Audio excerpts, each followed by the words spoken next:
Hogstye.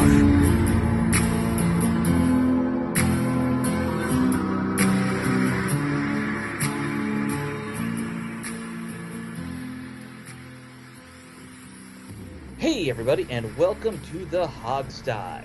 It's your host, Alex Zeese, and we have Steve and Jamal after some technical difficulties this morning. So we're a little late, but that's all fun and fine. We have a jam-packed show. Obviously, story one has to do with QB1, because Washington made a big trade. Some people, most people, not happy about this trade, it sounds like. But Washington is trading for Carson Wentz, of course, quarterback for the Colts, former quarterback for the Eagles. They are taking on a huge salary cap hit for him. The trade itself, not a bad trade on paper in terms of what they gave up and what they're getting back, I think. But I think we'll just dive right into this. This is topic number one. Steve, do you want to go over the numbers of what it's going to cost them real quick? And yeah, we'll sorry. Yeah, and I'm the one that had all the computer problems, by the way, here. So I'm behind here. But yeah, so I actually thought it was a lousy trade, to be perfectly honest, in terms of what they gave up and whatnot. So here it is. Washington sent to the Colts their 2022 third round pick, their 2023 third round pick that can end up becoming a second round pick if Wentz plays 70% of the plays. And then the 2022 second round pick in exchange. And well, let me back up. They flip-flop 2022 second round picks with the Colts, and then they got a seventh round pick. And so what they're really giving up is 2 third round picks and then the value of the higher second round pick from 2022 plus a 7th. They fall back 5 or 6 spots, something like that. That's not the trade. Huge, not a huge drop. Yeah, and he's got Wentz has a $28 million cap hit this year. He signed through 2024. My general that is the, we gotta make it clear, that is the trade. The money part too. That was why, that's why he's in Washington. Yeah, so I mean, decided to eat up that money. Go ahead, Steve. Wentz is as a quarterback of whatever my team is or any team, sort of in a vacuum is fine. I think he's kind of a middle of the road dude. He certainly has a bunch of leadership issues, which we'll talk about. But the real issue to me is that Washington gave up a bunch of picks and took the salary, which is what Jamal was alluding to. There was really no reason to panic and do that. I mean, they could have had the Colts eat some of this salary. They didn't. And so now what they're stuck with is losing 2 draft picks, including potentially a second round pick, and they get to eat $28 million. I thought it was a bad trade. I thought they got taken advantage of by the Indianapolis Colts. The Colts had 4 suitors in this whole race to get Wentz. It wasn't just Washington, so I'm assuming that's part of why we had to eat as much as we had to eat in terms of the salary cap hit, and the fact that it cost 2 picks, one this year and one next year. I'm not so upset about the picks because to me it's basically the same thing that they traded for Alex Smith. What was that, 4 years ago at this point? Smith, they traded a third rounder and a player, a decent corner at the time. And they agreed to extend him before he even played it down with Washington. That is true. They agreed to extend that man before he even played it down in Washington, and essentially, with no fault of his own, we go ahead and say he got hurt and became a liability to the cap situation and the roster because you couldn't even cut him after he got hurt. And I'll let you finish before I go ahead. I'll let you finish before I go ahead because I got an opinion as well on this. Okay. All right. So in terms of where I see it, I don't hate the trade just because it is starting to look like, if you were reading the tea leaves, this was probably the best option they had left to them. It sounds like a lot of these quarterbacks who had no trade clauses had no interest in coming here. Why do they have to trade anybody? How much better is Carson Wentz than Teddy Bridgewater, Jameis Winston in particular. I Well, thought assuming that either of them are willing to sign here, because if they're free agents, they have to be willing to come here, right? Like they could always just say no. I I think Jameis Winston doesn't want to leave New Orleans if he has his choice, or somewhere down there. He wants to stay probably in that NFC South as much as he can because he knows that division. It seems like. So I don't know, like that. They're saying Trubisky was going to the Giants, and that was Ron's guy. Even though Steve, I know you're not a Trubisky guy. I just think he sucks.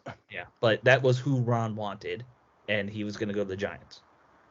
I All just the think it good was quarterbacks didn't want to come here. I just think it was another in a long line of dumb trades by Washington. I think it's a panic move. I would have rather just drafted a guy. That would be my plan.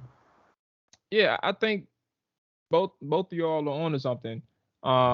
Steve, you like the overall. All right, look, put it this way: 2/3 and a second for Carson Wentz, not a bad deal. Like even when I first heard that part, because that was the first news that came out. Okay, cool, whatever. You gave up a couple thirds and a second for the guy. Like you're staying afloat. And in my head, Indy has to deal with the financial blowback of it. And then the more details come out, and you realize that Washington ate up the salary for Carson Wentz, basically leaving him in a 1-year deal with a team option in a sense for the next 2 seasons. Like they can choose to cut him or move or keep him as their quarterback. That's one thing when you talk about the structure. And I'm like, all right, cool, that works. But then you talk about what Alex just mentioned. Excuse me, not all right, cool, that works. I'm saying all right, cool in the sense of you have them for 3 years. You're paying a lot for 1 year. That idea works, but the amount that you're paying is the problem. In $28 million. And then when Alex talks about it being a panic move, I asked that question, and I'm not sure if I asked it on here too. Maybe last Saturday, you all can remind me. I don't think if I did or didn't, it don't matter. But I had raised the question. I definitely raised the question whether it was speaking to you all or maybe 1,000 text threads or whatever in a voice memo. But I had said I wondered, because they lost out on Russell Wilson, because Aaron Rodgers went back to Green Bay, I wonder if this ups the timeline or it speeds up their timeline and the need to grab a quarterback, because now they don't want to miss out. Whether it's them aggressively trading up in the draft to secure a quarterback, or maybe reaching for a quarterback, or whether it's in free agency where you overpay a quarterback. That is something that popped up in my head, is because you have to be careful now that you missed out on Russell Wilson, and we all knew how aggressive they was with Russell Wilson. So with all those things being taken into account, and that Carson Wentz is considered a mid-tier quarterback right now, you paid $28 million for a mid-tier quarterback for 1 year with a 2-year option following that. If things don't work out in 1 year, you're going to be cutting him after you pay $28 million to him for a quarterback that you never played with before, that you have a limited understanding of. Regardless of the research that you've done, you still got a limited understanding of him. He's a new quarterback in your system. And all of these things taken into account, you pay $28 million for a mid-tier when, hypothetically speaking, you have Mitchell Trubisky on the market, you have Jameis Winston on the market. Now, this is where competition comes into play. As Alex said, Mitch definitely has New York Giants as his number 1 option, but competition comes into play. How persuasive are you? You told people throughout the whole entire offseason since the season ended, Washington is a quarterback away. We have all these pieces. This is why you need to be in Washington if you're a quarterback looking to win a championship, right? So if you're doing all these things and you're looking for a bridge quarterback or a stopgap that can play with you for a year or two, why are you not overpaying for a quarterback in free agency versus paying $28 million for a quarterback in Carson Wentz for 1 year? If there's people projected to make $10 million on the market as a free agent quarterback, like Mr. Trubisky, like Jameis Winston, all around the $10 to $12 million mark, why won't you pay $15 million for a quarterback and save you that much trouble for somebody like that? Why don't you be a little bit more aggressive in your financial persuasiveness instead of paying $28 million for a quarterback like that? I just feel like there was other options that you could have pursued, especially that you were eyeing, and this has been reported this week, you were eyeing Jameis Winston in free agency. Like that was somebody that you really wanted. So you could have targeted him and paid a little bit more versus paying $28 million for Carson Wentz and automatically hamstringing your cap situation, because now you are limited on draft picks. Now you don't have money. You had $5 million after the deal was done.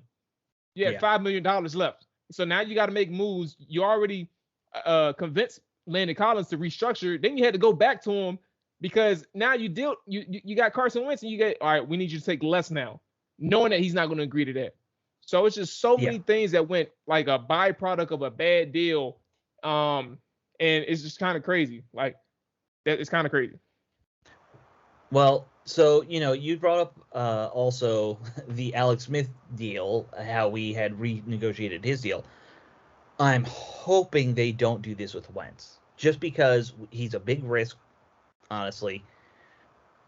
I hope they don't say, well, let's get that $28 million down to, I don't know, 15, and we'll add in, some more money for, down the road on the cap or whatever they do. I hope. Well, what you would do is you would start guaranteeing his base salary for the next 2 years. That's what you would do. Exactly. Because he's got large base salaries, and he's already got guarantee money, roster bonuses that are going to come guarantee in the next 2 years. So, the easiest thing to do would be to add a year and then guarantee next year and probably the year after. I mean, they would be stuck with him. First of all, from my newfound objective perspective on this team, I think they are far, far, far away from one quarterback away from a championship. Sure. But yeah, Jamal's 100% right. There's no need to do any of this. Personally, I would have gone Bridgewater over Mariota or over Winston, but whatever. Get a little bit aggressive on your free agent quarterback of choice. You didn't have to give up the draft picks. You didn't have to pay $28 million. Ron Rivera's made it clear. He flat out openly said it at the combine. He wants a veteran. This is a panic move for a quarterback with severe leadership issues. And Alex, like, you posted on our website, and I responded to it, your quarterback rankings and whatnot. And I said I would have ranked Winston over Wentz. The reason why I said that isn't necessarily by arm talent or whatnot. It's that I hadn't really paid close attention until the past couple weeks about Wentz's severe issues with leadership. He's been criticized. Sure sounds like it. Yeah, I don't like that at all. If he was the quarterback of my team. So I think that this was, again, another in a long line of dumb Washington trades.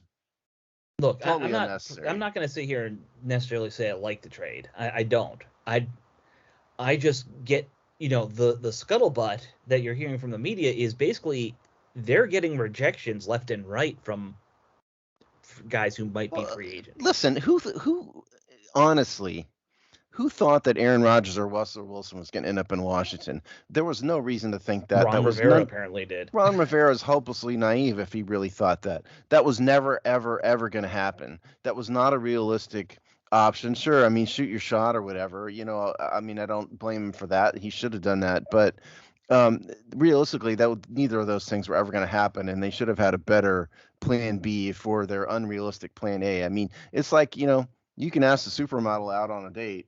Right. Sure, shoot your shot, but the odds are overwhelming she's going to say no, or or whatever your flavor is. But that's sort of what was going on here, and I think this was not a smart thing to do for Washington, in my view. Well, again, anytime you panic and you make a move, you're going to make a mistake. Like, that's just, by the way, that's a good rule for life. Anyone who's young and listening to this and maybe doesn't know that yet, the decisions you make in a panic will never turn out very well. Sometimes you still have to make a decision in a panic, but, odds are you're going to regret it. So I'm not shocked that this is the kind of thing they did in the end. Oh, I'm not shocked at all. It's par for the course. Yeah. This front office right now has left a lot to be desired in terms of how they're doing their team building. People can like Ron Rivera as a coach. I think he's a decent coach. And I think from what everyone says, he's a really good person, which I guess mattered a lot more given the situation the team was in at the time. I mean, his record would say he's an average coach, and his record would say that he was helped tremendously by the presence of Cam Newton, who, for most of his career in Carolina was an elite level quarterback. Yeah. But Ron's gotten mediocre, fair to midland results. Let's be honest. I mean, to expand on that, how many great defensive coaches have a ton of success without a great quarterback? You know, if I you think look you at the could say that history in of the general league, terms, not just defensive coaches. well, offensive coaches like say a Joe Gibbs can scheme a little better around it. Um, but yeah, defensive coaches just do better when they have an elite. I mean, yeah, everyone's gonna do better with I'm Manning. Yeah, I agree with you, Alex. I think bottom line it, because I agree with you. Certain coaches need all the help they can get. Like Mhm. I would say, and to be completely honest, more than half of head coaches, I don't even have an exact science to actually pinpoint a specific percentage, but in my head, a mall estimation, like a guesstimation for mall, I'm going to say that more than half of the NFL coaches need a lot of help on the roster side, and what their skill set comes in is developing and finding that talent. Mhm. But in terms of quarterbacks, people like Ron Rivera, he needs a quarterback. Like, and I think that's part of the reason why we talk about the rookie route. And we always questioned whether or not they were going to do it. That's one thing, but we always questioned how much time would he give for a rookie? How much willingness and investment time would he want to Right. provide a rookie and things like that? Ron had no intention on starting a rookie this year, week one, even though I feel like that would be beneficial for us in terms of moving forward, the development, all those things. But Ron himself knew he didn't have time, and he didn't even want to spend time day one trying to work with the rookie. And that's kind of why we saw the Mitchell Trubisky out there, the Jameis Winston late rumor before they traded for Wentz, and now you have Wentz. And obviously we know about Russell Wilson and last year Matthew Stafford. I think you go farther and say Ron Rivera never wanted a rookie. He didn't exactly give Dwayne Haskins, every chance in the world either. I mean, it was pretty obvious that he inherited Dwayne Haskins and always wanted a veteran. So I just don't think that was ever really in Ron's plans. If had it been in his plans, it would have happened last year. Well, yeah. With a bunch of highly regarded rookie quarterbacks available in the draft, and this year's, as we know, are questionable at best. I mean, I know people have their favorites or whatever, but certainly they're questionable. They all have a level of risk that other years they don't. Put it that way. Right. So I just think Ron Rivera's a guy who wants a veteran, and he panicked. He definitely did. So the one thing I'll say about it right now is I don't necessarily trust this current staff to even make that pick anyway at this point.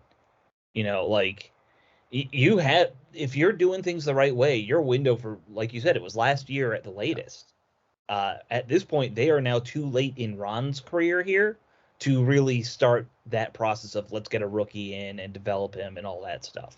And let me say this, that I know a lot of the fan base got their shorts all wadded up over Deshaun Watson, and I was mean to some dude on Twitter about it. Yes, I haven't checked to see if he responded because I'm sure he has. I frankly don't care whatsoever. Yeah. Listen, just because Deshaun Watson survived the grand jury process does not mean his troubles are over. It just means that he's going to avoid jail time. Doesn't mean there isn't a giant mess on his hands. And it doesn't mean that Washington, which is a team that is embroiled in a large sexual misconduct scandal, needs to bring in a quarterback who is embroiled in a large sexual misconduct scandal. Right. Just would be an awful decision. So I think people need to give up the dream. It's dumb. But in terms of Wentz, and I think Deshaun Watson's a scumbag, to be perfectly honest. But regardless, that's just my view. But objectively, he's the last thing that a team with Washington's issues needs to bring in. That's my point. But Wentz, in terms of his stats and whatnot, completion percentage, aside from 2018, he's kind of hovered around the low 60 percentile range. Right. His interception rating has always been low. He's at 1.9% interception percentage, which is pretty low. Most quarterbacks are on the twos. Mm-hmm. From a quarterback rating perspective, his career quarterback rating is 90.1. That comes with two good years in Philly, which he was over 100. So he's really, in 2020 he was just bad, period. And last year his rating was 94.6. He had a lot of interceptions that were dropped that should have been interceptions that kind of saved him. I think it's very telling that the Colts are willing to let him go without a plan whatsoever, in spite of numbers that are decent at least. So that's Wentz's numbers.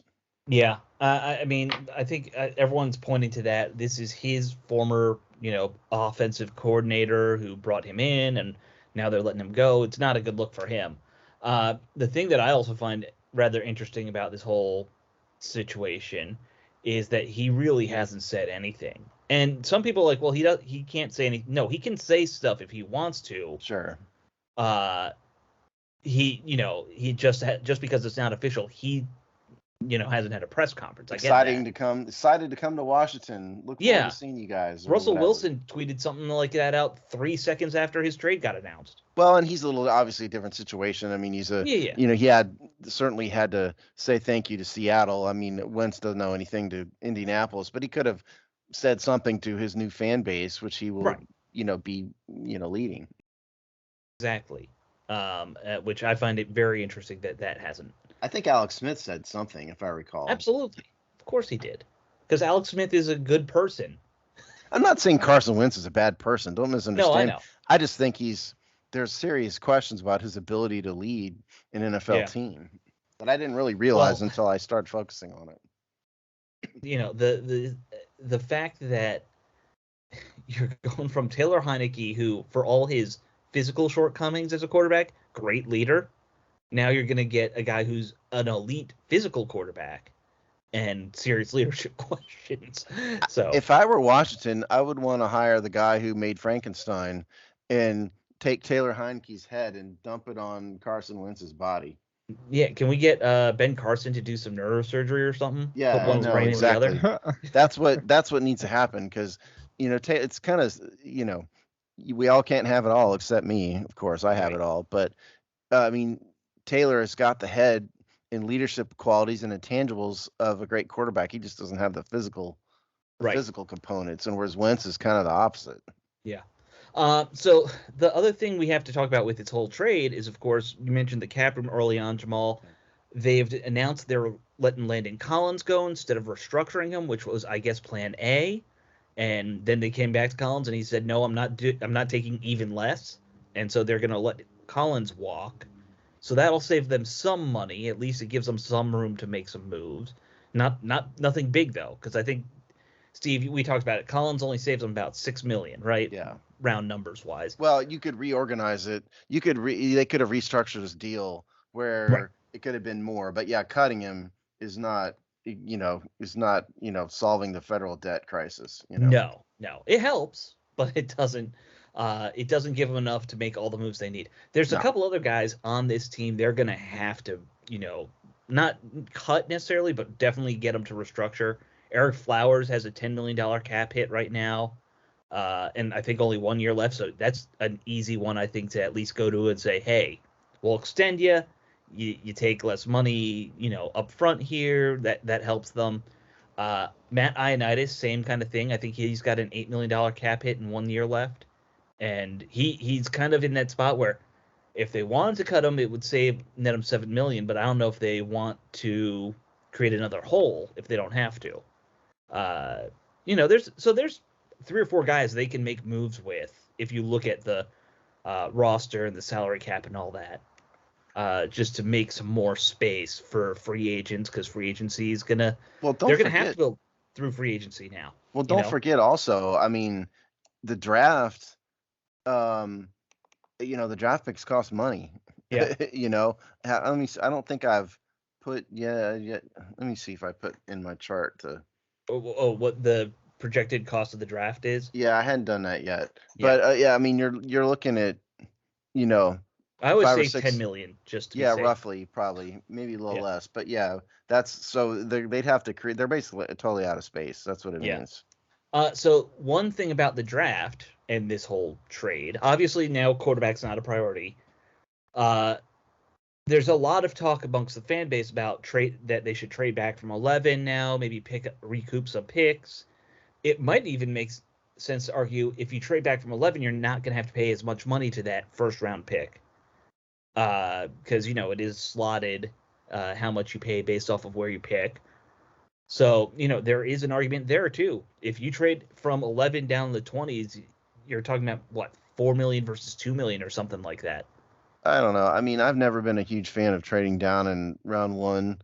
It just, if I was a GM of a team, I think I'd rather have the talent, and they'll figure this. Washington will figure this salary cap stuff out. I mean, it's not the world's greatest crisis. Okay, it sounds bad, but they'll figure it out. They're not like the Saints. No, there's a lot of options.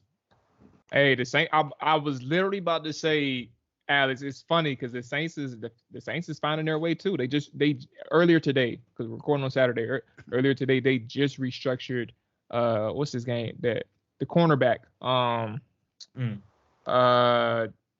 I just drew a blank on his name, but their star cornerback, whatever, I forgot his name, but the star cornerback, they restructured his deal to free up some cap space. I think they freed up like $12 million. So I was saying for Washington's sake, same thing. Like it's not the end of the world. They'll find a way to make money and create space, but it all comes down to doing some critical thinking. Who are the options that they can restructure, cut, or trade, and go from there. And there's a few options, not a lot, but there's a few.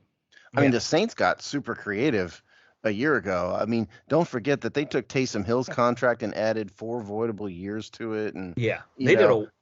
I'm shocked. I'm still shocked that they got away with doing that because they did that like 10 times. Well, Drew Brees did the same thing and then retired 5 minutes later, to limit his dead cap hit and stuff. So good on the Saints for having a creative front office. But Washington's, they were like, what, 90 million over the cap, some insane number. Yeah. Like that, so the Saints are in a whole different, world of hurt. Yeah. Washington is just kind of out of space, and it's not anything anybody should be all that concerned over. No, they probably won't go out and sign the top of the market free agent, but they'll figure it out one way or the other. Yeah. Yeah, it is funny though. You do see all these fans who are like, "Oh, just go sign Amari Cooper or Christian Kirk," and it's like, they don't have room for this now. There's one thing that we've seen. It's that most fans don't know what the hell they're talking about. Yeah. They don't have any room for those types of names. No. Cooper, like or whatever. The linebacker Wagner, who just got released. Yeah. Bobby Wagner from the Seahawks. Yeah, that's not. Yeah. It's not realistic, guys. I would love it to have a guy like that, but they'd have to make some massive changes. Look, if I were Washington, I've said it for this is the 3rd year in a row. They need to find a middle linebacker. Yeah. One way or the other. I mean, Jamin Davis probably they should have known he was not going to be it.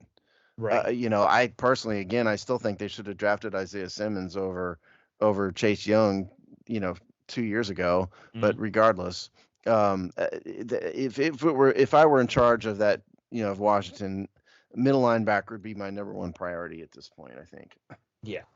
In terms of the defense, definitely. In terms of period, middle linebacker, so? Okay. Yes. I think the offense needs more help. Well, there's no doubt about that. But I mean, they literally don't have a middle linebacker not named David Mayo. That is true. There's a lack of depth. Or a lack of anything. Yes. All right.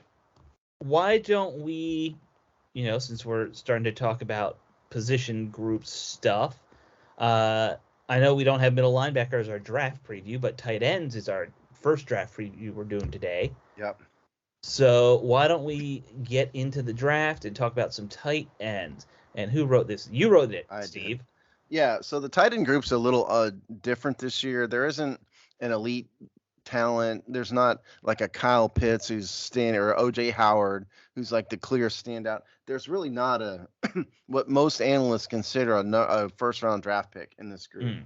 I ranked Cade Otton number 1, but by no means is he the consensus. If you look at various analysts, some of them have Trey McBride from Colorado as number 1. A couple of them have Jalen Wiedermeyer from Texas A&M as number 1.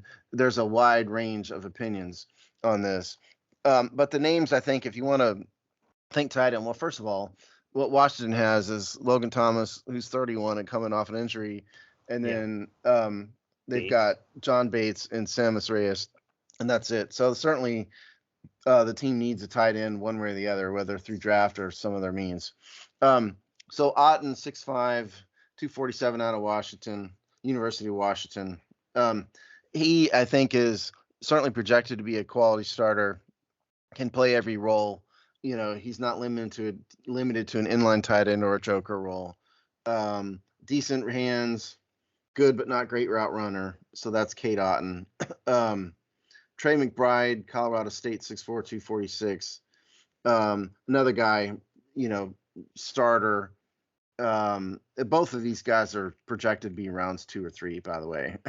And then the other guy, and I'm going to stop and give everybody a chance to comment here. I think the third guy on the list is who I mentioned earlier, Wiedemeyer from A&M, 6'4", 255.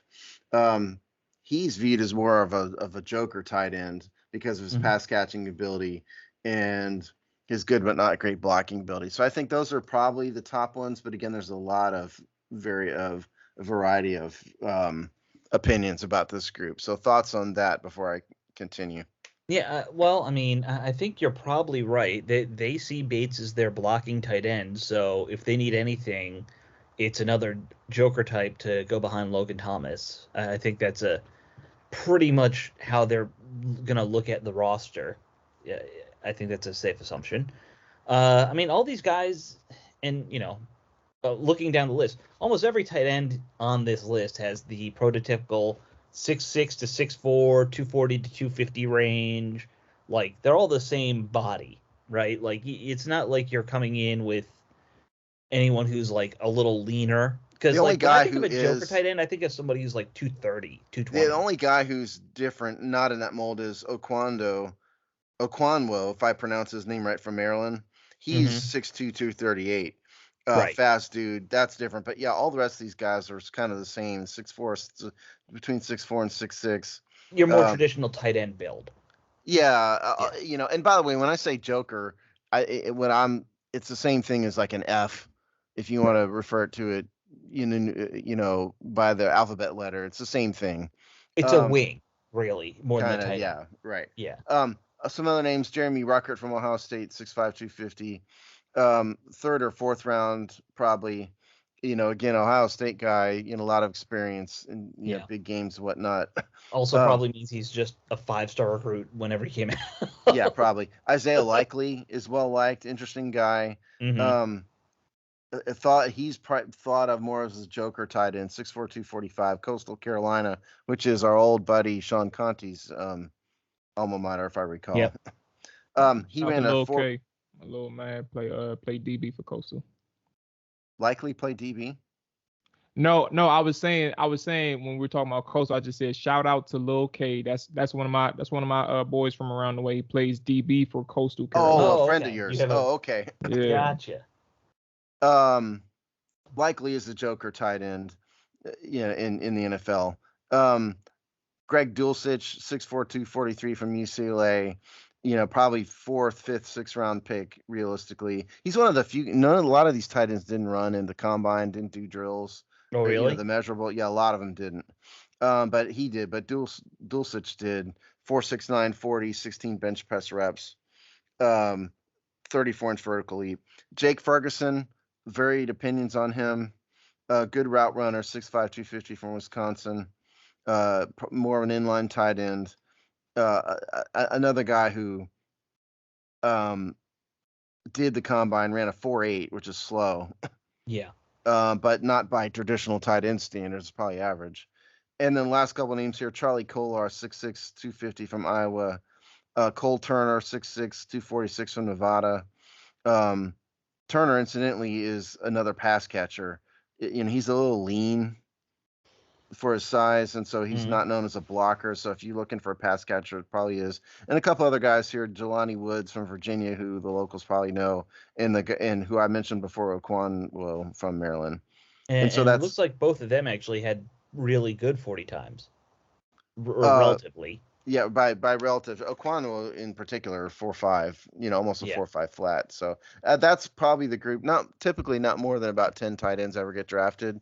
So that's probably the group. But again, there's a wide variety of opinions amongst the professional scouts about where these guys shake out. So don't take my list as gospel in terms of rank. Well, and you mentioned at the start of this, there isn't a clear-cut first rounder in this group, but when we talk about tight ends, so many great tight ends are not first rounders anyway. Tight end traditionally is a position that gets picked in second, third, fourth, and you can still be very productive. It's not Absolutely. it's not a sexy position historically, so it doesn't get that attention that like a receiver does thanks to the combine, or ends and tackles and quarterbacks, or like when you really say who do teams focus on in round one, it's those key positions: end, tackle, quarterback, and then defensive players a lot of times. So I'm not surprised that maybe none of these guys go in the first round, but like we were talking, like I said, they all have the prototypical size. That's always first things first. You can't. I don't really trust the guy from Maryland being only 6'2". I don't know why. Like, I don't want a small tight end. They don't work out more often than Well, not. you're not going to put him in an inline position. Again, he's going to play more of a Chris Probably Cooley. played H-back. Yeah, H-back, Chris Cooley type of role more than anything. Right. I think Washington would be wise to grab somebody. I mean, they really have two players who can play in a practical sense. I mean, Samus Reyes is he is a long-term project. So they really have two guys, and one of them is over 30 and serious injury. Yeah. So they ought to draft a tight end. No, it would make sense that you should always just keep adding to that group. And they, Rivera's always been a big tight end guy, I feel like. Maybe it's just because he had Greg Olsen, but it seems like, offensively, they do care about the tight end position a bit more. So we'll see. We'll see what they do in the draft. I don't know if they have enough picks for everything they need at this point. Not now that they gave a bunch of them away for old Carson. Yeah. This draft they only gave one away. Let's be fair. Was the seventh round pick, is that this year or next year that we get that? I think it's this year. Yeah. Is it? Okay. And by the way, they're also missing a fifth rounder for the Cameron Cheeseman trade. Right. They are missing a fifth. Traded for up a long snapper. Or a long snapper. It made some sense at the time because I talked to the top long snapping coach in the country last year about this. Yeah, and that was his guy. I just kind of called him out of the blue, and he was willing to talk to me. And what really happened, he told me there were 3 NFL prospects, and I can't remember their names, but the first one got drafted by like Carolina or the Chargers maybe, and that was when Washington made their trade. Because they didn't want to be left out. So it actually and they desperately needed one, obviously. So right. It kind of made sense at the time, although you don't like to see a 5th round pick disappear for a long snapper, Yeah. Yeah. It's just funny that we traded up for a long snapper. The one position you'd never think someone's going to make that kind of move. Yeah, I know. I think they were just afraid they were about to be left out in the cold with nobody. That sounds familiar. Doesn't it? Yeah. You mean they made a panic move and lost draft capital? Yeah, that's it. I think I'm sensing a pattern, fellas. I'm stunned. A little bit. I mean, really, if you talk about your number of picks, then we didn't even lose a total number of picks, at least, because they're just swapping a 3 and a 7 in that way. I'm trying to find silver linings in this trade. All right, we have another draft preview because this is the week we were going to double up. So we got to talk about the draft preview for interior offensive linemen. This one was done by our buddy Nolan from Tampa. You guys can find it on our front page of our website still, even though it's a week old. It's actually only 2 days old. 2 days old. Yeah. Sorry. Did we release both draft previews at the same time? I did intentionally. Oh, okay. I made Friday the draft day. Draft day. Yeah. Like the movie. I love that movie. Steve does look just like Kevin Costner too. So I have Starting his with money, the amount of money he does too. and you own a minor league baseball team in Iowa, right? People forget that Kevin Costner owns a baseball team. I actually think Kevin Costner is the worst actor of all those top. I think acts like he's a walking piece of wood most of the time. Yeah. Well, that's another discussion for another day. It's another podcast, but Kevin Costner, not a great actor. No. All right. So, really quickly, I'll just kind of read through the names. The interior O linemen, Washington is losing Sheriff, so they might need to consider drafting somebody. I don't know when they would do it because they don't have the capital. So the top pick Tampa has listed here, Tyler Linderbaum, center out of Iowa. He's going to be a projected first-round pick, 6'2", 289. Then he's got Kenyon Green, who's a guard. He's also a first-rounder, Texas A&M. And Zion Johnson, who is the kind of first, second-round guard. Maybe that's a guy that they pick up in the second round if they decide they want to, fill a guard spot. After that, we got 2 third-rounders, Tyler Smith and Dylan Parham from Tulsa and Memphis, respectively. Parham's on the small side. He's 285. That's very light for a guard now, I feel like. 6'2", 285. Oh yeah, that's on the lighter side for sure. Yeah. I'm not even gonna bother with the centers. We don't need a center, right? No, they have Chase Ree at a large contract, and Tyler Larson, I think, is Tyler Larson a free agent? Well, Tyler Larson they a free got a agent, bunch of but guys who could play center. yeah, but Chase Ree is the undisputed starter, obviously. Right. All right, so 4th rounders, Marcus Hayes, Ed Ingram, Thayer Munford, Cole Strange that's a 5th rounder. I'm gonna butcher this name. The kid from Virginia Tech, Leicius Smith, and last one, Justin Schaefer out of Georgia. So those were the guys Tampa's got listed as all the guard options. He seems to think his opinion is that they should go for a guard in the first round. If they're losing Sheriff, replace him with an elite guard talent. And then Washington fans wake up. Right. Washington, especially Ron Rivera, is never going to draft a guard in the first round. I think that I get Tampa's opinion. Go ahead, Jamal. No, I'm about to piggyback. First off, if he draft a guard, given the context of this offseason, he needs to be fired after the draft. Exactly. Matter of fact, don't even wait till after the draft. Fire him after he makes the choice, and try and trade it. Like try to renege on it or something. I don't know. Like let him go. Yeah. He doesn't. There is no way in hell you're drafting a guard at 11. There's no way in hell you would trade back and draft a guard either. Given the situation with your offense and your defense, you need talent in your secondary. You need talent in your linebacking situation, and you also obviously this is before free agency, so things may change. But even still, there's a few more positions that are more important than the guard position. Another weapon at wide receiver, I'm fine with that. It's kind of like we circle back to draft day when Kevin Costner's character almost got fired for trading up to draft the same guy he could have drafted at 7. Right. Right. And then everything comes back to the movie Draft Day. Yeah, it really does for you. Am I the only one that watches that movie every time I see it come on? I don't watch it every time I've seen it come on. I've watched it once or twice now. It's a good movie. It's not bad. The only thing that I dislike about it is the context of the Seahawks really need a quarterback. I'm like, did the Seahawks have Russell Wilson? You couldn't have figured out in the fantasy world of Yeah, I know. But it's things like that. I'm like, they have a very good quarterback. You could now if you had put like Washington in there, I wouldn't have disagreed at the time. But yeah.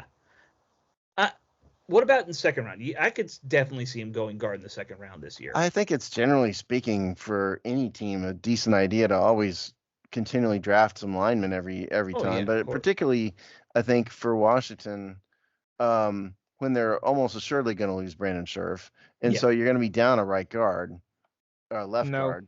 Left guard. No, right guard. I say, yeah, right guard. I still say no. Because of the Carson Wentz deal, we only have a third rounder for this year, and I don't think we have a fourth either. So we don't pick again to the fifth, if I'm not mistaken. I'm not drafting no. We have a 1, a 2, a 4, no 5. That it's okay. That's all right. Yeah. So 1, 2, 4, 6, 7. And I'm maybe another I'm not 7 focusing. I'm not focusing on any interior offensive linemen in the first 2 rounds at all. This team is regardless of how we want to spin it from a fan base. This team, it needs an influx of talent, regardless of how you look at it. They need safety. They need a safety, a permanent solution at safety. They need some cornerbacks who can help out. They need a linebacker, a permanent solution at linebacker, at least somebody that they can actually rely on and say, like, this is our guy. They don't have that yet. They have stopgaps in a sense until somebody proves on the roster that they can, become more than that. And then you have receivers who aren't really seeing the field, whether it's due to injury or just skill set. Like right now, Diami's underdeveloped, clearly, and you only have Terry that you can really call that guy. Adam Humphries is a reliable person, but at the same vein, he's a free agent as well as DeAndre Carter. And he's not a huge threat that anybody cares about. Yeah. Yeah, like Adam Humphries he's good in the slot. He's good with his releases. He can get open. He's smart, but I mean, he's not a threat. He just gets open and extends drives. He is good for 2 or 3 catches every game where he's going to get you a first down. That's who Adam Humphries is. They have Washington has a serious wide receiver deficit, if you ask me. I mean, for the reasons Jamal stated, and I'll throw Cam Sims in as another guy who I think has talent, and he's the only one they have who has some height and whatnot. But if I were Washington, I would think seriously about burning one of those high picks on a wide receiver. Hey, go get one of the guys from Ohio State. Just keep let's have an all Ohio State receiving core or something. I don't know. Because it seems to work well for them. They pumped out crazy wide receiver talent in the last few years. I'd have no problem with that. If number 11 is Chris Olave or whatever, just grab a good receiver. That's fine. All right. So I guess we got to do the free agent preview still, right? Yeah, we do. We still need to do running backs, and I think we'll be caught up. So free agent running backs. Dave Earl wrote this, and I think the big point here is that J.D. McKissic is a free agent. Right, and there's apparently going to be a market for him. Well, sure. I mean, yeah, absolutely. He's done very well in Washington, so there'll be a market. So the names that Dave threw out were Leonard Fournette, Cordarrelle Patterson, Melvin Gordon, James Conner, Rashad Penny, Sony Michel, Chase Edmonds as sort of the big names. And then there's a couple wild card guys out here too. Just to start with the big names, I think Cordarrelle Patterson would play the role ideally that they'd want Curtis Samuel to play. So I'm not sure how much of a fit he would be in Washington. Leonard Fournette is sort of the power back that they're hoping Antonio Gibson could become. I don't know if that'll happen or not. Melvin Gordon, James Conner, decent running backs. Dave didn't really have a huge opinion about which one he would pick. I mean, I don't know. The reason why I'm hesitating is I'm not convinced Antonio Gibson is the future either. So they might be wise to pick up as good a back as they can and worry about the role later. I mean, look, if they lose J.D. McKissic, then obviously I think they need to find somebody decent to replace him with. Like, you can't just not, you can't just hope another rookie or undrafted free agent works out for you. But the one thing I would say I'd like to see is, all right, Gibson and McKissic both kind of can play the same role, slightly different, but they're both good runner receivers. They still need a guy who can be the change of pace with that. Like, I don't think they can afford Leonard Fournette, but that would be a nice pairing with what Gibson brings to the table in my mind. Somebody who's big and physical, and he can be a short yardage guy, bowl people over. I think that's kind of what I'd like to see. again, I don't think they're going to be able to spend a lot in free agency. So I don't know if they can pull that off this year, getting somebody like that. Oh, yeah, big money guy, no. Yeah. Yeah, I agree. Yeah, like scrolling down the list, just looking at guys' relative size, I don't know if there aren't a whole lot of big bowling ball type running backs anymore, are there? Well, I mean, Fournette's kind of maybe the guy Yeah. of that group. Jamal, your thoughts? Yeah, it'll be tricky with the running back spot. It's unfortunate that another byproduct of getting Carson Wentz is that you have to deal with a quarterback who really isn't a fan of, running backs in the passing game. Now, granted, they do get receptions. A lot of people misconstrue when people say like he's not a check down person.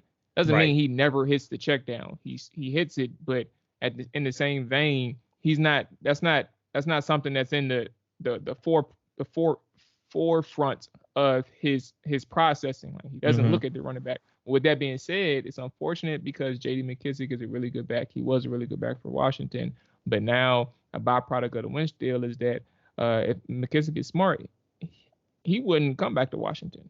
Yeah. And any running back really like similar to him, they wouldn't. I mean, obviously the money is going to dictate that. Like some people may want to chase the money if Washington wants to do that. That's one thing, but running back similar to him is going to have problems dealing with Carson as well, or even wanting to play with them. So with that being said, I don't know like a specific guy right now off the top of my head with that'll make sense for Washington in free agency. But if you want to try and chase like that talent at the running back position who's versatile in pass catching and being able to be a spell back for Gibson while also, being a reliable pass blocker, Right. I think that'll probably ultimately come with homework in the draft. And I don't know too much about the position right now, but it's worth. I think the investment will probably come draft versus free agency because the better ones will probably be a little bit too expensive. That's a good point, Jamal. That Wentz he threw I think 80 passes to running backs, but that's not what he does. Carson Wentz has a little bit of sexy Rex Grossman in him. Yeah. F it, throw it deep. I mean, Right. Carson Wentz has a lot of that in him. Yeah, very much. Very much so. All right, last thing, I want to just bring up a little thing to that I think our fans should check out. If you have HBO, go watch that first episode of Winning Time, their series about the Lakers from the. I love it. I haven't watched it yet. Did you see that first episode? I saw it a couple of days ago. I love it. It's only one So episode. I love that thing. They a little unfairly made Jack Kent Cook out to be kind of like the villain in the first episode when Doc is buying the team from him. I even went and read up on the book it's based off of, and a lot of the like cool things that Doc says to it's magic, right? Yeah, magic when he's trying to get Magic to join the team. Apparently, were things Jack Kent Cook did. So, like they tried to make Jack Kent Cook's in it a lot. I don't think he'll be in other episodes. He's a one-off character. He's played by Michael O'Keefe, very good actor, but they made him way more uptight than Jack Kent Cook really ever seemed when he was at least the owner of the Redskins. But definitely worth checking out. A lot of fun. From a filmmaker style, I love that they made it seem like a 70s blaxploitation vibe in terms of how they did the filmmaking.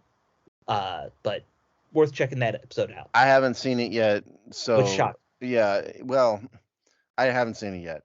But yeah, so if people didn't realize Jack Kent Cook owned the Lakers, Dr. Jerry Buss bought them from Cook. Cook was the guy who had purple and gold in the rafters in Game 7, before Game 7 of the 71, I believe, NBA championship, and when the Celtics won on the floor of the Forum, and then Cook, famously, obviously bought the Washington Redskins, after that. Yeah. He was minority owner, I believe, already, but. Yeah, and obviously, I mean, I used to be a huge Laker fan, certainly of this era of Laker basketball. Magic Johnson's always been my favorite player. Right. So I will probably get around to watching it at some point. Yeah, I think you would really dig it, Steve. And also, who's the main actor in it? The guy who plays know. Bus. Jamal. What's that? I can't remember his name. He's fantastic. Yeah, I've seen him before, but I don't know his name. It's the guy. He was in Step Brothers, and it's John C. Reilly, very talented Broadway actor who just does really good comedies when he's not doing singing on Broadway. I never knew West I say it personally. That's funny. I never knew West like before the documentary. Like I never knew him as a head coach. I knew he coached for the Lakers. I knew, obviously I know his story in terms of like what he did for the Lakers and just carrying them, but still never like winning the ring. But I never. It's kind of funny to see how it played out. I never anticipated a person being such an asshole. Like that Jerry man West. is a bitter. Yeah. Yes, Jerry West is a bitter asshole, and that's how he comes across in that. At least in the first episode. That's interesting because I think nobody who is not on the court was more responsible for 2 Laker dynasties than Jerry West.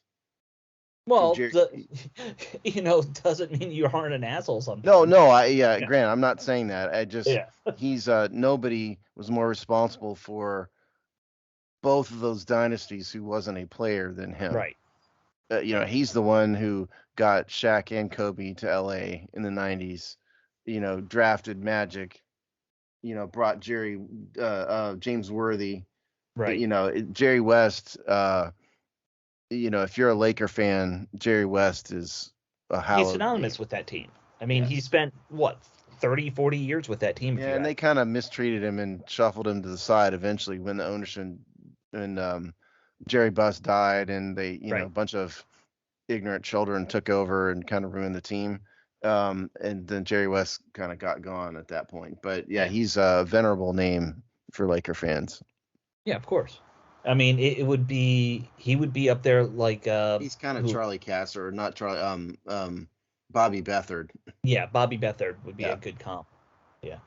Only he's also a top 5 of all time NBA player. In his own right. From back in the day when, it was a very different game when he played. If those of you don't know, Jerry West is the logo on the basketball. Right. Yeah, he is the NBA's logo, correct? Yes. Not officially. They didn't name him because they'd have to pay him, but he is the logo. Right. But yeah, I just found it very funny how they make Jack Kent Cooke up to be like this really old money, uptight, kind of prick. And Jack Kent Cooke was not old money. Jack Kent Cooke was, an orphan who made it rich. He was kind of a jerk, though, so. Well, I mean, how many billionaires aren't? All of them.